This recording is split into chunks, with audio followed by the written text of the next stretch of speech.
Hello! Good morning, good morning. Samahan niyo akong magluto ng aking lunch. Dahil sa medyo malamig ang panahon, magluluto ako ng sinabawan na hipon. Sinigang na hipon, in short. Yan. Maglagay muna tayo ng pagsasamahin ko na ang sibuyas. Yan, sibuyas. Kamatis, sabay-sabay ko na yan. Pakuluan muna natin yung ating sabaw. Sinabay-sabay ko na yung kamatis at sibuyas. Tignan natin. Yan, kumukulo na.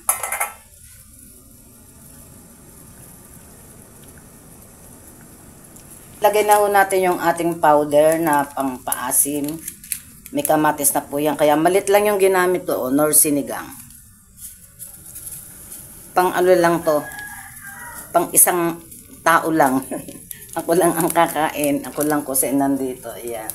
Lagyan natin ng patis. Ayan. Konti lang po. Kasi konti lang yung ating sabaw na nilagay. Isabay na natin ang sili, labanos, tapos yun pong hipon. Ayan. Ayan. Malalaki po yan yung hipon. Pang sigang na hipon talaga. Yan o. Madali lang naman humaluto yung hipon. Kaya sinabay na natin yung labanos. Takpan pa natin. Pakuluan pa natin yan. Tignan natin kung okay na. Yan. Yan ang ating mga hipon. Yan. Lagyan natin ng konting pampalasa, bitchin. Konti lang po. Ilagay na natin itong peche. Dalawang klaseng gulay lang po ang nilagay ko. Yan.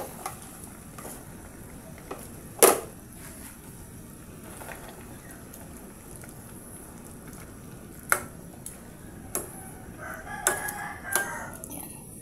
Tikman po natin ang ating sabaw kung tama sa alat.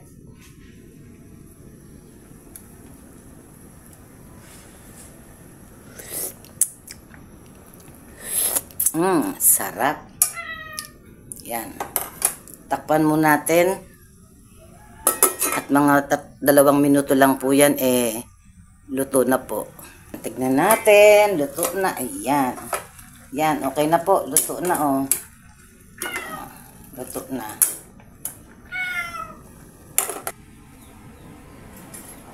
Ito yung niluto natin. Sinabawan na hipon. Sinigang. May sausawan tayo ditong patis. Lalagyan ko mamaya ng siling panigang para medyo maanghang. Nasaan na ba yung siling panigang dito? Ito. Ayan. Medyo ano natin yung sili. Turugin. Ayan. Nagugas ako ng kamay kasi magbabalat tayo ng hipon. Babalat tayo ng hipon para hindi marumi ating kamay. Sabaw tayo.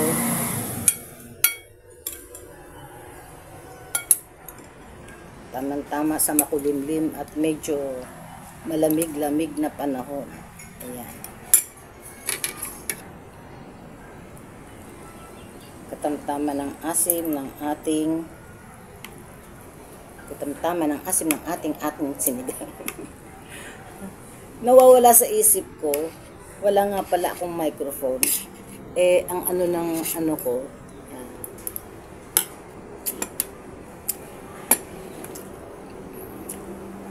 Ang hina ng boses ko.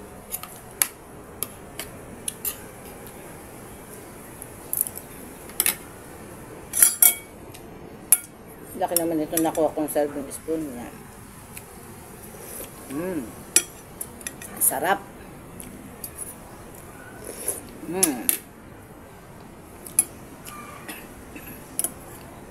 maanghang.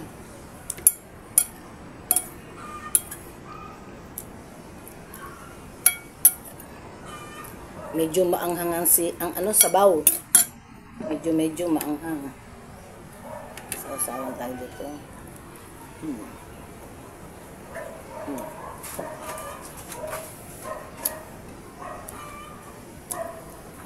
Ang sarap ng ano.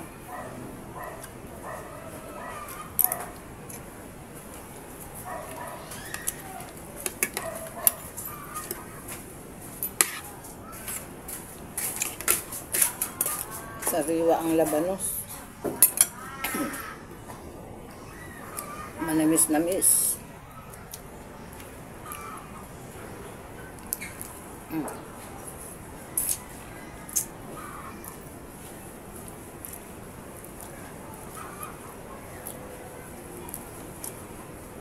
Kulimlim pero mainit ang singaw na medyo malamig-lamig na hindi maintindihan ng panahon.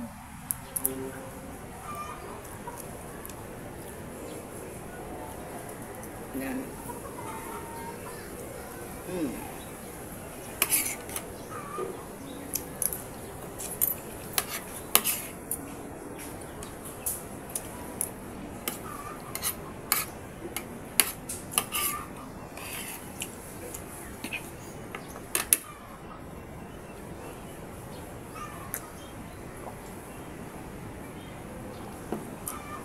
Yun tayo medyo nauubo ko sa anghang.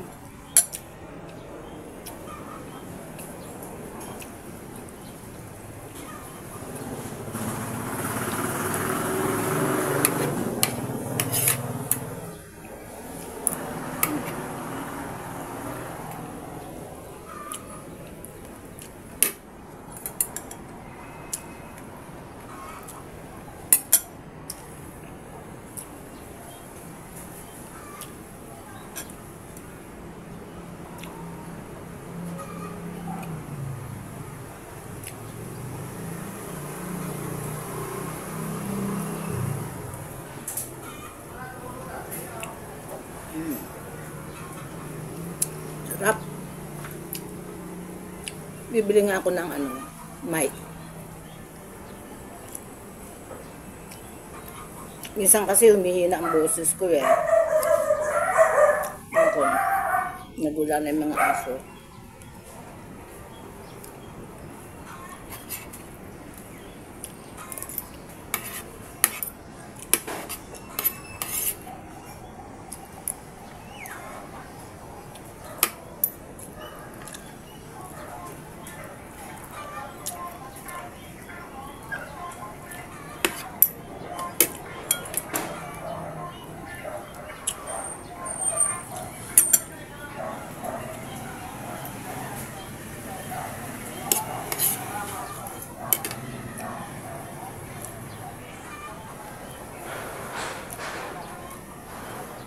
Nakalimutan ko na naman maglista ng mga shout out.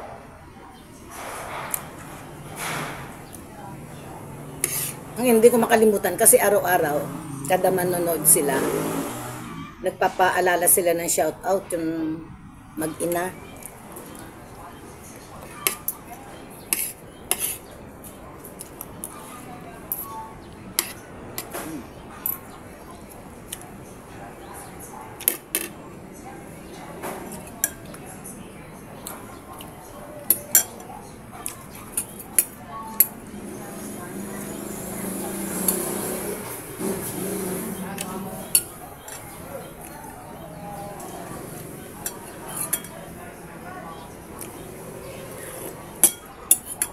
Sarap.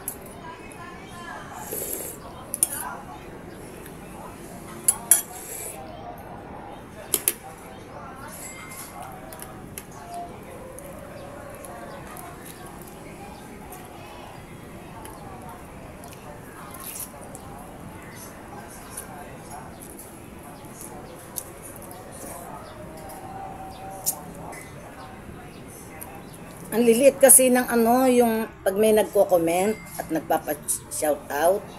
Ang liliit ng mga pangalan, di ko mabasa.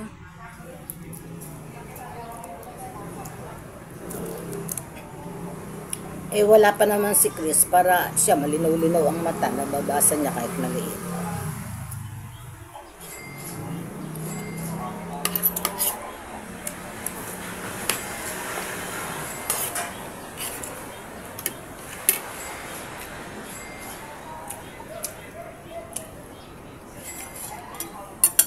Sarap.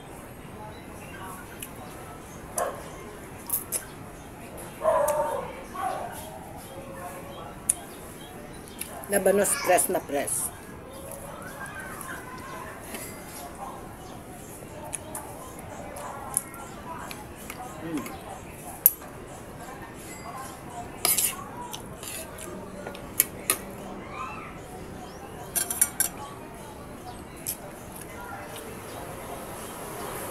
Kinamay ko na, total wala na eh.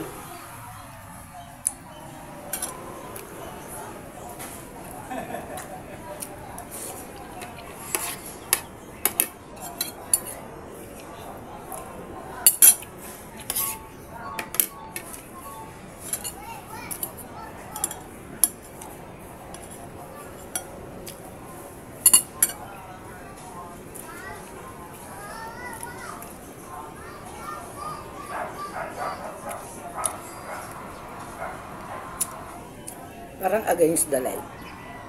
Malabo ang tingin ko.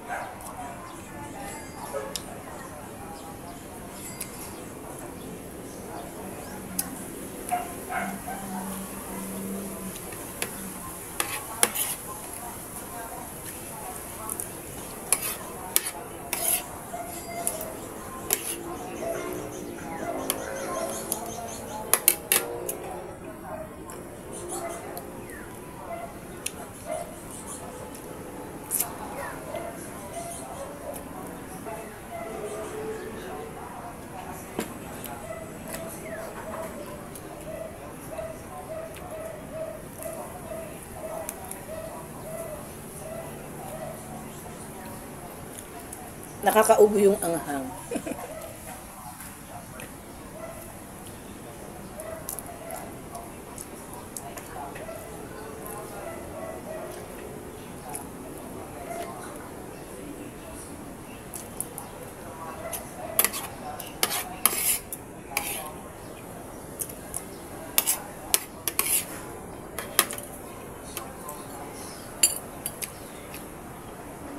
Yan, ubos na.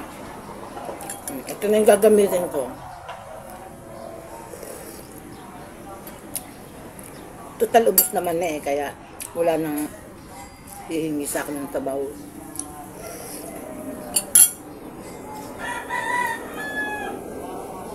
Masustansyang pechay.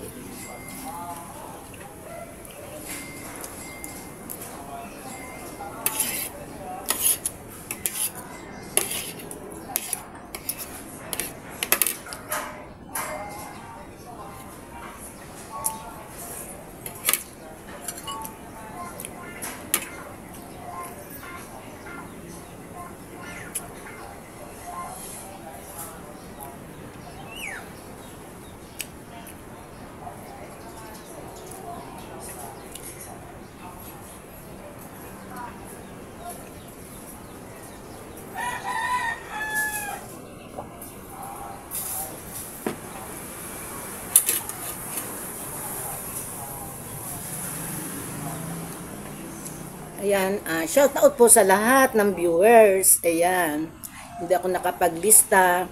Tsaka yung nagre-request ng mga recipe, may nakahanda na ako doon. May nag-request sa akin ng ano ba yung pechay. Maraming salamat po sa lahat. At sana po kayo magsawang manood ng aking video. Huwag naman po kayong mag-skip ng ads. Tapos, subscribes na po yung mga hindi pa nakasubscribes dyan. Subscribes na po tayo. Ayan, maraming salamat. God bless us all po. Bye-bye.